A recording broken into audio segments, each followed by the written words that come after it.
ආයිබෝවන්.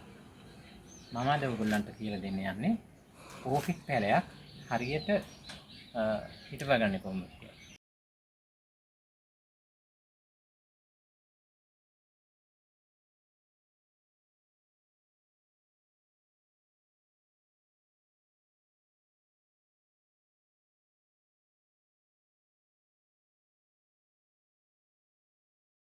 මම අද ඔයගොල්ලන්ට කියලා දෙන්න ඕෆිස් පැලයක් හරියට හිටවගන්න. මේ වගේ ඕෆිස් පැලයක් අපි හොයාගත්තා හරි තමන්ගෙන් ගත්තා හරි කියනවා.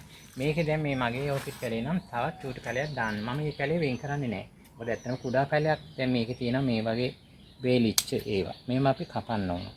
අර මේකේ තිරිමුල් තියෙනවානේ. ඒවා ඉතුරු වෙද්දි මේ ගත්තෝ තව කෑල්ලකුත් ඇතුළේ හෙදලා තියෙනවා. මම මේ පොඩි පැලේ වෙන් කරන්නේ නැහැ. මොකද ඒක කුඩා වැඩිනේ. එතකොට ඒක හරියන්නේ නැහැ. දෙපැත්තටම නැති. මේ මගේ වැඩි මුල් එකනේ පරණ මුල් කපනවා. කපලා ඉවරලා මම හුඟක් අය පොල්ලෙලි පාවිච්චි කරනවා. මම එච්චරම පොල්ලෙලි පාවිච්චි කරන්නේ නැහැ. ඒක හේතුවක් තියෙනවා. මම ඔයගලන්ට ඒකත් කියන්න. මෙන්න මේ ගල් අඟුරු ටිකක් ඒ කියන්නේ අඟුරු හොඳට අරගෙන හොදන්න ඕන.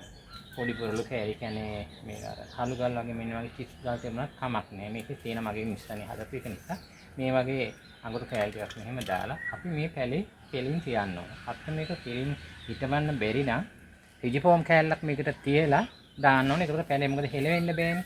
ඒ වගේ දැන් මේ මට නම් මේකට ඕන නැති වෙයි. මෙන්න මෙහෙම වටේට මේ අඟුරු චිප්ස් එහෙම දාන්න. පොල්ලෙලි කෑලි තියෙනවා. නමුත් මම පොල්ලෙලි කෑලි පාවිච්චි කරන්නේ නැහැ. මොකද පොල්ලෙලි කෑලි අපි කොච්චර කම්බලා ගත්තත් නවුරු දාලා ගත්තත් සමහර විට සත්තු එන්න බලනවා. මම මගේ පොකට් වලට දාන්නෙම අඟුරුම තමයි හොයාගන්න ටිකක් අමාරුයි. මේ වගේ අඟුරු. මෙන්න මෙහෙම තද කරාම ඒගොල්ලන්ට ඔහොම තද කරන්න බැරි නම් මෙතනට කෝටු කෑල්ලක් හිටවලා මේ සිදුරකින් පැලේ හරියට කෙලින් තියන්න ඕන.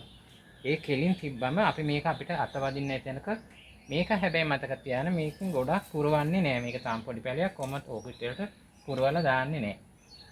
මෙන්න මේ වගේ දැන් ඕනනම් මේ වගේ උඩින් තිබ්බට කමන්නේ වතුර රඳාපැවතු මේ වගේ පොඩි කෑලි දෙකක් තුනක් මේකට හිර කරන්න පුළුවන්. මොකද මේ පැලි වැටුනොත් හිලෙමුනොත් කියලා මම වැඩි පාවිච්චි කරන්නේ නැහැ. ඉතින් මෙන්න මෙහෙම තිබ්බා දැන් මේ පැලේ හරියට ඍජුව කෙලින් තියෙනවා. ඔයගොල්ලන්ට එහෙම අමාරු නම් රිජිෆෝම් කරලා මේ පැත්තට තියලා එහෙම නැත්නම් පොඩි කෝටුවක් තියලා මේ වගේ පැලේ කෙලින් තියාගන්න. පොල්ලෙලි කෑලි වලට නැත්නම් හුඟක් අය පොඩි පාවිච්චි කරනවා. පොල්ලෙලි කෑලි වල ඇතුලේ අපි තම්බලා ගත්තා සමහර විට මේකේ සත්තු හැදෙනවා. ඒ සත්තු ගිහිල්ලා මේ කොළ කන්න පටන් ගන්නවා. එතකොට මල් මේ කාලය අඩු වෙනවා. දැන් මේක ටිකක් ලොකු වෙනකන් අපි මේකේ තිබිලා ඊට පස්සේ මම ආයෙ ඔයගොල්ලන්ට කියලා දෙන්නම් මේ පැලේම කොහොමද අපි මේ මල් ලබා ගන්න උත්තේජනය දෙන්න කියලා. මේක තාම කුඩා පැලයක්නේ. මේකට පාවිච්චි කරන පොහොර එක හුඟක් අය දන්නවා ඇති ඔස්මොකොට් පාවිච්චි කරන්න ඕනේ කියලා. ඒක තමයි මේ රසායනික පොහොර. ඉතින් ඒක තවත් ටිකක් ලොකු වුණාට පස්සේ තව වෙන පැලයකින් මම කියලා දෙන්නම් කොහොමද ඒක කරගන්නේ කියලා.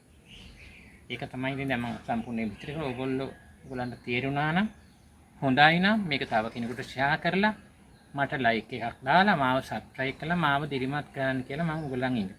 ආයි බෝවන්.